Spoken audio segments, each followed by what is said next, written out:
Hello and welcome to the Passenger Seat Podcast, a podcast designed to fill your passenger seat with chat about classic cars, all recorded from my 1968 Morris Minor Peggy. I'm Becca and today we're going to be taking a look at the results from the FBHVC's survey that they carried out last year. So some of you who've been listening to the podcast for a little while now might remember that last year we were joined by Julian from the FBHVC to talk about their survey that they carry out. They carry out a survey every 5 years of the historic vehicle scene to garner really useful information for them to be able to better inform their decisions when they get involved in parliamentary discussions, lobbying for certain things to stay the same or things to improve for those who use classic and historic vehicles.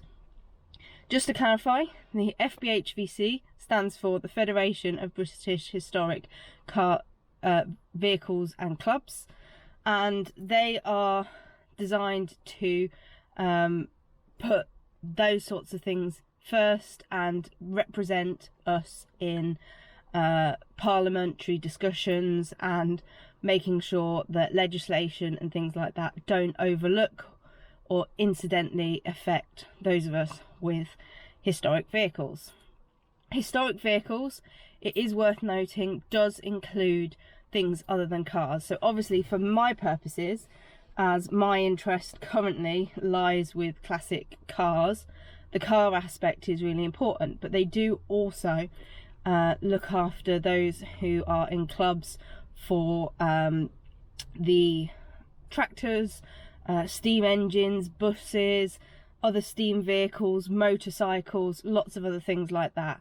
So they are really important for protecting heritage within the country and making sure that legislation doesn't become too negative to the point that these pieces of heritage are unviable for people to preserve, use, enjoy, share with other people. So this survey does form a really important part of what they do because it gives them the information that they can then take to back up whatever they are arguing for. So really important, and that's why I tried to highlight it as much as I could on the podcast last year and also encourage you to take part. And hopefully many of you did.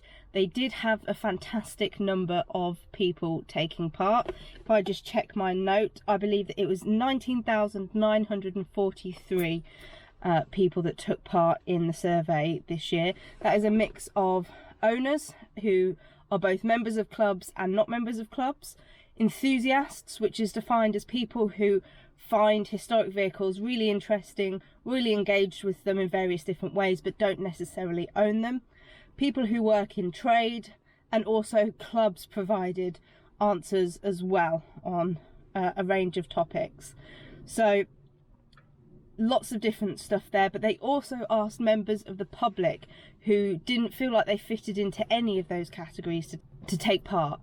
Now I don't know for certain how many people fell into that category of the wider public taking part. It's not something that I could find on the document that I went through, but perhaps I'll be able to ask someone about that this weekend at the FBHVC's conference, which I'm really excited to go to for the first time. And I'm hoping that some of this stuff that I'm covering today might be covered in a bit more detail, and also some other interesting stuff will be covered. So look out for when I do a podcast about my experience going there in a few weeks' time.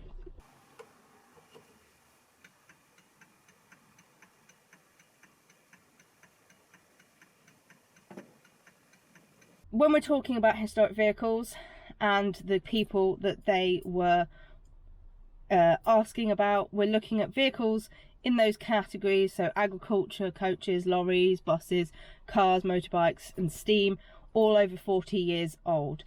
Interestingly, as we'll get on to, they do take some information for cars that are in the category just below that, which they have deemed young timers for the first time in this survey. When they are trying to better understand what this looks like from their results. They scale, I believe, the findings that they got from the 19,000 people to a wider population. So whilst we've got 19,000 people responding, they used that as a way to scale it in a similar way that people might scale, I guess, exit polls and things like that. There's definitely some discussion in the document about how we got 19,000 responses, whereas exit polls rely on about 2,000 responses. So they're hoping that it's reasonably accurate in that regard. But as with any piece of research, there is going to be limitations to that cohort that get involved. Obviously, your members of the wider public is probably going to be smaller, because what interest do they have in taking part in a survey like this if they've never even heard of the FBHVC? Finding them and getting them involved in it could be tricky, and I don't know exactly how they go about that. It would be perhaps really good to make sure that a sample of their research is done perhaps on the street or things like that, to make sure that they grab just some random people who have got no known affiliation to cars, and getting them to respond to some of these questions might add further value. And also perhaps finding a way to target some of the younger people within both the public category, the enthusiast category, and the owners category, because something that they saw in this research is that the average age of the owners and enthusiasts was kind of on the rise.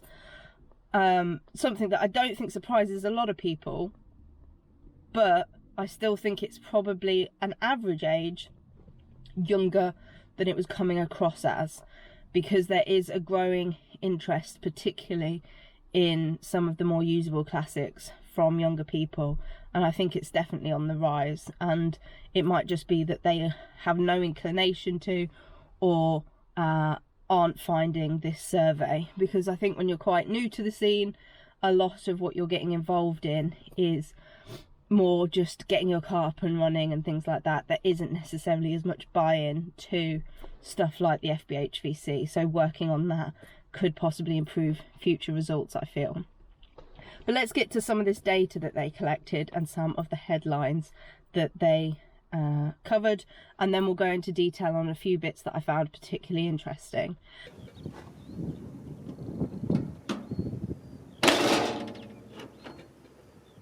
So headlines, they reckon that it's about £7.3 billion annually spent on vehicles and other things associated with the hobby, which is a fantastic number to have. Obviously some of that is going to be spent on restoration work, motoring work, heritage work, stuff like that, but some of that money is spent on the events industry, and obviously that number in the events industry has hopefully gone up since the last survey, given that that was taking place during COVID. Nearly 2 million historic vehicles are classed and considered within this survey, so that's a really fantastic number, a really good chunk of people out there with these vehicles, and hopefully enough power to keep them being used and enjoyed for as many people and as many years as possible. When it comes down to average spending, it's about 4.5k being spent by people on their cars in terms of directly on their vehicles each year. Obviously that's going to be an average. There's going to be some people that are taking in much more than that, some people that are spending much less than that, depending on the parts that your vehicle requires, depending on service costs and the amount of work that your vehicles require. But I think it's a good number to say, look, there is an element of contributing to the economy with these, especially if we can get more parts made and manufactured in the UK, and also having more skills and heritage craftsmanship happening in the UK. 837 miles on average being travelled by these historic vehicles. Now, I searched through the document and I could not find this being broken down in any way, shape or form into what the averages was for cars versus traction engines versus military and all of that stuff. I think it'd be really good in future if we could see that. I don't know if it's something that they're necessarily as interested in, but I think that things like your traction engines might well be pulling down those figures and getting a better idea of the average miles that people do in their classic cars might make it easier for people to get higher mileage on their insurance, because I know that this sort of data is influencing how insurance companies make their decisions on maximum mileage, and I know that some people are being cut off from being able to get classic insurance and things like that because they are doing higher mileages. And I think that getting a better car specific number in particular, or cars and motorbikes combined, might be a useful figure for the community to have. We've got 22.7 million who want to see historic vehicles being viewed more as important heritage pieces, so a lot of support for this heritage aspect of these vehicles and them being preserved in that way, which is good to hear. Like we spoke about in the podcast where we spoke to Julian, having this public approval, having that support is really important to keeping these vehicles on the road. We have got approximately 690,777 owners of historic vehicles, and like I said, 19,943 of those owners, enthusiasts, trades, clubs, etc. took part in the survey. I imagine that that number of owners perhaps comes from the figures that were collected from the various car clubs, and there is possibly an element of some of that being, well, you're going to be a member of, say, the Morris Minor Owners Club and also, say, the Singer Owners Club, because you might own two of those vehicles. And so you might be potentially counted twice, but it's still a good number, and I believe a number that has gone up, which I definitely believe. I think that people are perhaps owning fewer classic cars, which perhaps opens up the amount of classic cars available to other people, and I think there are more classic cars becoming available. Obviously, as the rolling 40 years moves on, that now incorporates more classic owners, and it also incorporates more cars being found in barns and things like that that have previously been thought to no longer exist. So seeing that number go up, definitely a positive and believable.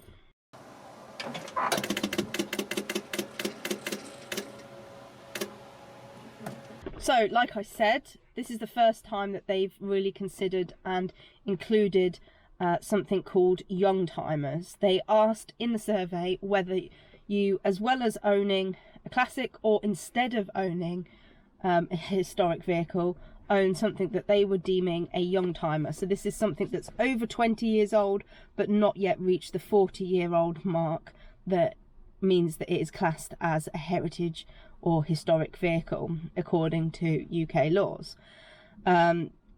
29% of historic owners also have a youngtimer, which suggests that there is a small element of people owning multiple vehicles or buying into these kind of future classic concepts. 59% of what was deemed enthusiasts by the survey, because they didn't own a historic vehicle, owned a youngtimer vehicle. That's really interesting, because they will in future years obviously be considered owners of historic vehicles just by owning a car that has gradually got older. But also there is an element of them going, well, I class myself as an enthusiast, but I can't currently own a historic vehicle, so I've gone for something a little bit younger, perhaps a little bit more usable for their lifestyle and a bit more modern, so perhaps it's their only vehicle that they own. I think it said somewhere in the survey that those who owned youngtimer vehicles owned about 1.4 vehicles, whereas those that owned historic vehicles owned 2.4 historic vehicles. So there is an element of perhaps them owning fewer and them being kind of that gateway element into those more historic vehicles, either by them just aging or them just being more approachable, more affordable at the time. And this is backed up by the fact that a lot of the people that were saying that they owned youngtimers were on the younger demographics. Interestingly, the cars that were most popular within the youngtimer bracket were Jaguars, followed by MGs, followed by Mercs, followed by Land Rovers. Now, all of these brands are brands that had continued on towards the 2000s or beyond, depending, and obviously have those cars that are sat in that youngtimers period, and perhaps these people have an interest in the more historic vehicles and are using these cars as a gateway into attending events that are mark specific, and then using it as a gateway into getting to know people and getting to go to events of the more historic vehicles. So a really interesting kind of thing there, with the fact that these brands that have got quite a long heritage are also being really popular in the more modern category. The inclusion of this youngtimer discussion and the fact that they are owned by a typically younger demographic according to the results of the survey is really important, and it's good that they have started to consider this, because the average age has risen according to the statistics to 66 within this category, and also the diversity of owners is quite low. 94% are white British, and there's a very low proportion of people that are taking part in the survey and highlighting themselves as either owners or enthusiasts under the age of 55. So having this youngtimer category being acknowledged and also considered as something that is up and coming and going to hopefully add more to the heritage vehicle scene is really important.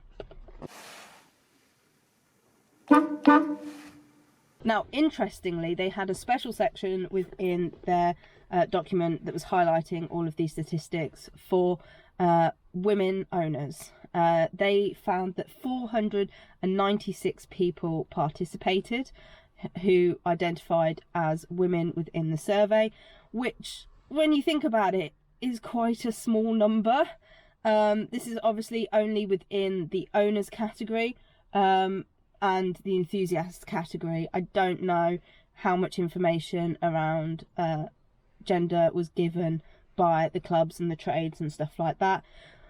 But of these, 94% were owners and 6% were classed as enthusiasts. So not owners of historic vehicles, but still very enthusiastic.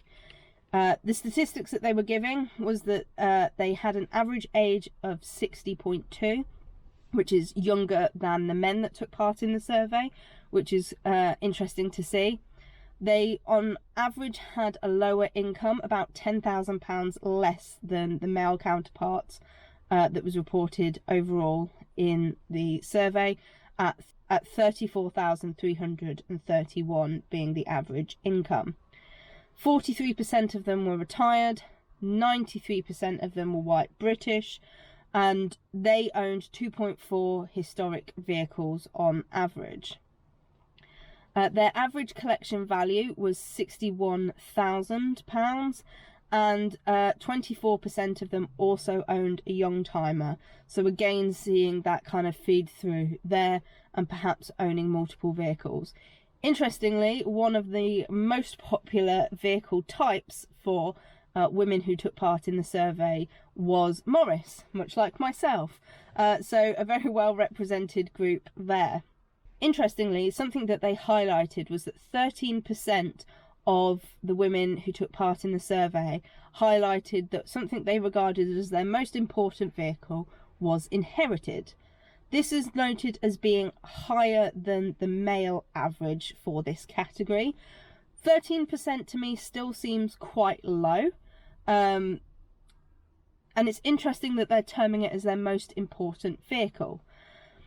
What do you deem as your most important vehicle? I can't remember from the survey what the actual kind of phrasing they used around that would be, But I would say that perhaps if you've inherited a vehicle and you own multiple vehicles, that one might be very important to you sentimentally, but it might not be the vehicle that you do the most mileage in, and it might not be the vehicle that you do the most of your events and stuff in. It might be one that you save as a bit of a special one, rather than one that you are using regularly every day, like me with Peggy, or view most important in terms of the regularity that it goes out. So it's an interesting statistic for sure, especially that they're noting that it's higher than men. But I do wonder whether having that highlighted is to almost suggest that a lot of women are getting into this scene from inheriting vehicles, which can be the case, but I do wonder whether it serves, potentially if seen the wrong way and not talked about correctly, to highlight this idea that perhaps a lot of women are driving dad's car, and that's not necessarily the case.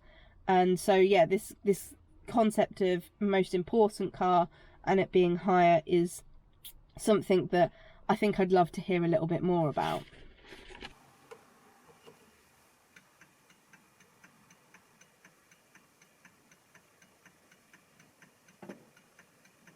Now, then there was a big section about opinions about the historic car scene, and one of these sections was about the wider role of the historic vehicles, activities related to vehicles promoting social connection, the idea that the public benefit from there being a support in the preservation of these vehicles, and that the continued display of historic vehicles enhances the UK's reputation for heritage and craftsmanship.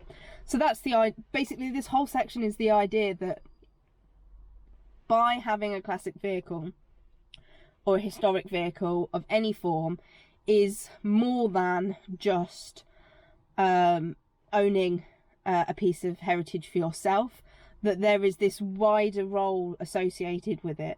And we've talked about this in a variety of ways on the podcast, the idea that you are driving something that might evoke memories for other people, so you have conversations with them at the petrol station, you might have conversations with people who are just Joe Public at various different shows. Me using my car to go and give talks and education to various different groups, that idea of having a wider role of your historic vehicle. It was noted by the survey results that those aged 25 to 34 were more likely to see the value of these things. And I think that is a nice concept to say, but when you look at the kind of breakdown of the numbers, there wasn't a massive difference in a lot of these statements between those at the lower end of the scale and those at the higher end of the scale. And actually, I'm a bit concerned that there was this group that was the highest that we saw was this group that was kind of 30 to 34, and it maxed out at 34% of them agreeing with the statement. And I feel like we could be doing more with our club magazines, more with our digital media and things like that, to highlight the fact that these are really important things to be doing, and linking it to that public perception, that allowing us to keep doing what we love and all of those sorts of things. So definitely some room, and I think more needs to be made of it. Another section noted, again, using these opinions on kind of the agree-disagree level scales, the older enthusiasts were more likely to believe vehicles should be preserved for people to see in future, noting a kind of 67% approval.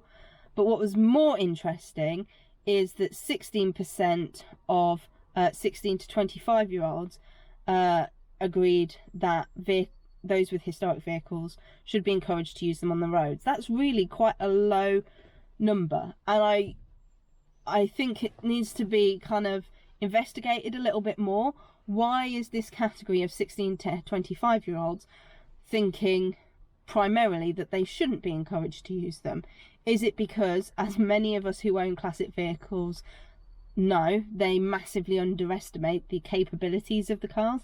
If you've been sat at a junction trying to pull out, or you've been going along and you've had a car pull out on you thinking that you aren't going to get there, and then you have to try your brakes pretty hard. There is sometimes that lack of knowledge and understanding about these vehicles. Also worth noting that some of them might have been stuck behind a historic tractor or a historic steamroller or something like that on a back road, and that's tweaked their perspective on seeing these things used. But I think seeing them out on the roads and encouraging people to drive about in them is really important, regardless of age, regardless of speed, as long as it's being done safely and in a way that is respectful to those about. I know that if I was massively holding up lots of people on a road in whatever vehicle, I would, given an opportunity, pull over whenever I could and let people overtake me for a bit and then carry on. So you can do things respectfully, but still have these vehicles out and about, being seen by as many people as possible, being seen to do wonderful things. I mean, something that really sticks out to me on this category is that story that I got told by the owner of the Stanley steamer car, who was saying about this fantastic trick that a group of steam cars had done all around the Cotswolds, and how they'd been seen filling up their steamers with water from the rivers and stuff like that. And I think that's just a fantastic thing for people to be exposed to if we want them to kind of realise the charm and interest and intrigue around these vehicles. And getting that with that younger generation, those 16 to 25-year-olds, is really important, because they could potentially be our future Heritage Skills Academy members. They could be our future owners and stuff like that. So I think hitting that demographic and getting them to realise that these cars should be encouraged to be out on the roads more is really important.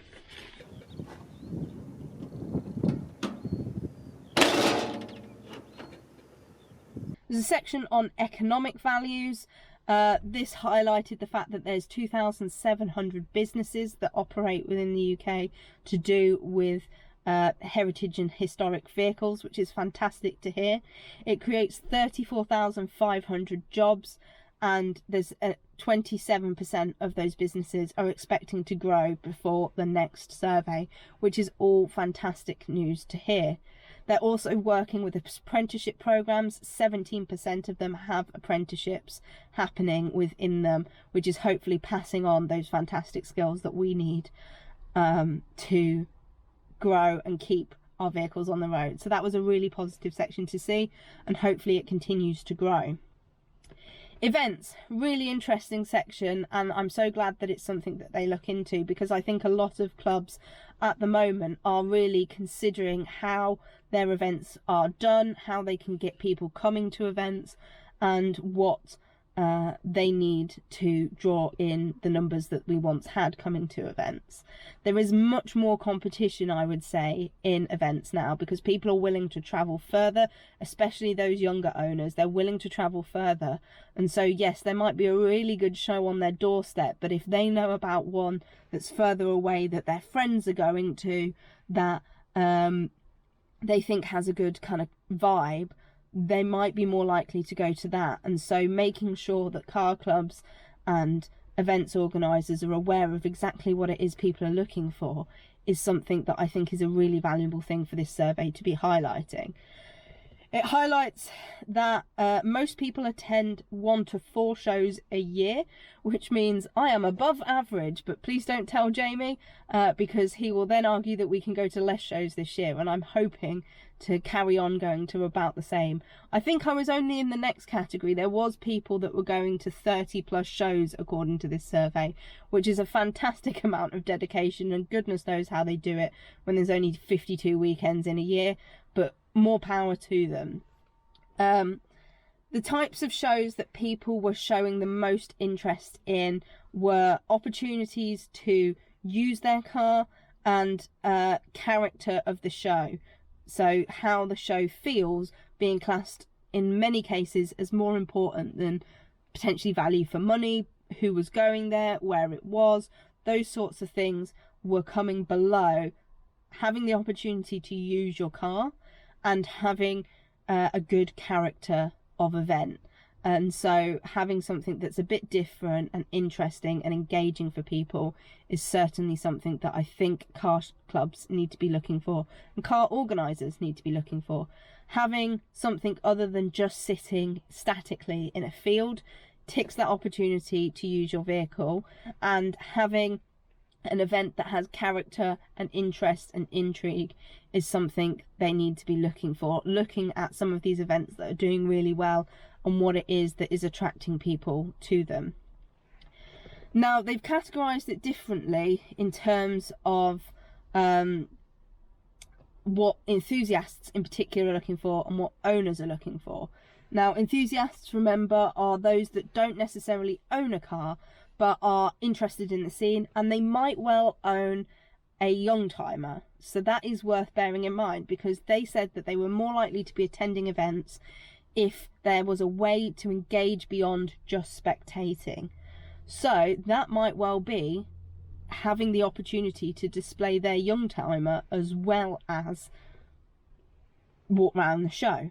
It might well be having the opportunity to have a ride in a more historic vehicle and get to chat to someone about it, having the opportunity to sit in a historic vehicle and learn a bit more about it.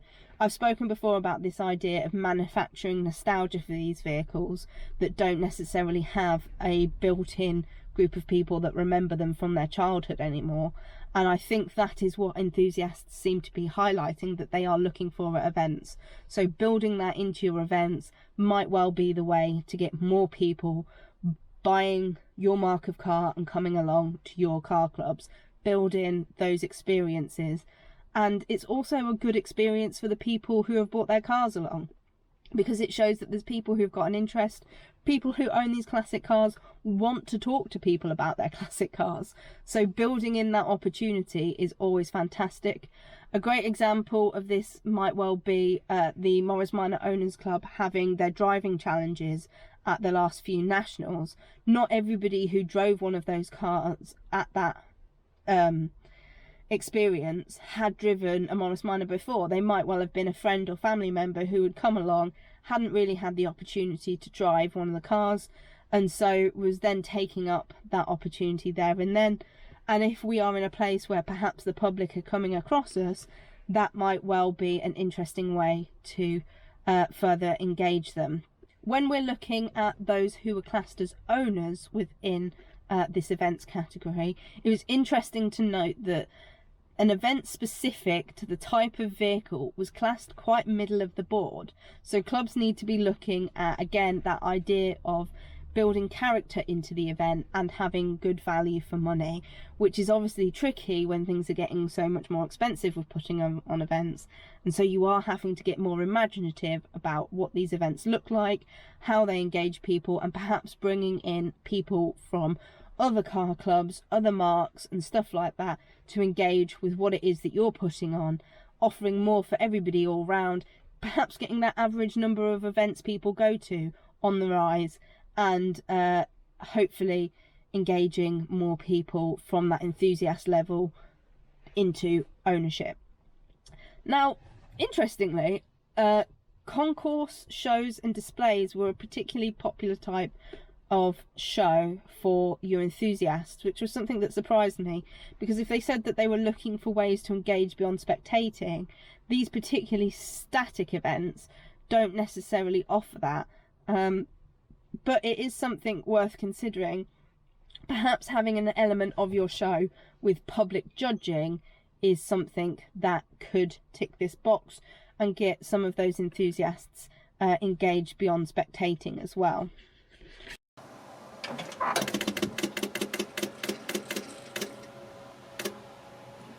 So that's my roundup of the findings and results from the FBHVC's survey. They do have a conclusions page and a recommendations page, but for me that read much more as a way to kind of look at how they carry out the survey going forward and including more people going forward. I think in terms of what I'm reading from this, the recommendations I would say is that people are spending money on going to events, and so making sure that those events are tailored to what people seem to be pretty interested in, that character, that engagement, that good value for money, and perhaps less mark specific could be an interesting way of getting more people engaged and those numbers lower. And I think another thing that needs to be done is engaging those young timer vehicles in your events. There's been plenty of chances, I think, over the years for people to invite car clubs that have mixed makes and models or aren't necessarily as old as the rest of the vehicles to engage. The Pommery Cup from VSCC is a great example of that, where you've got modern vehicles racing alongside really historic vehicles, and so you then see that as potentially a gateway into these more historic vehicles. More events like that, even just if you are a car club where you have a historic vehicle and you are perhaps in the unfortunate position that your make or model stopped being made and produced well before this young timer period, and those cars that are perhaps a little bit more engaging and affordable for a younger audience, find a way to invite those sorts of clubs along to your events, get them engaged and talking about how perhaps after their young timer is well and sorted and they're at a point with that project that they're quite happy with it, how can we get you that your second car is a much more historic vehicle? I think that's something that we need to be looking into, making the most of those that are perhaps enthusiasts, young timer owners, not quite historic vehicle owners, and perhaps converting them not just by kind of time passing and those vehicles becoming older, but getting them to own another vehicle that might well be a more interesting historic vehicle to go alongside their young timer vehicle. I'd love to hear some of your thoughts on the statistics. By all means, go. I will put a link in the description. Go and have a look at the full document on the FBHVC's website. And like I said, this weekend the FBHVC has their car clubs conference. I'm fortunate enough to be going along because one of the car clubs that I do their social media for have asked if I would like to go along, and obviously that sounds really interesting to me. I'm really intrigued to see what sort of things they'll be highlighting, what sort of things they'll be suggesting to the car clubs, whether some of the information that's been highlighted by this year's survey will be coming up, and I'll be keen to highlight it for you here. But in the meantime, thank you ever so much for listening. Drive safely and happy motoring.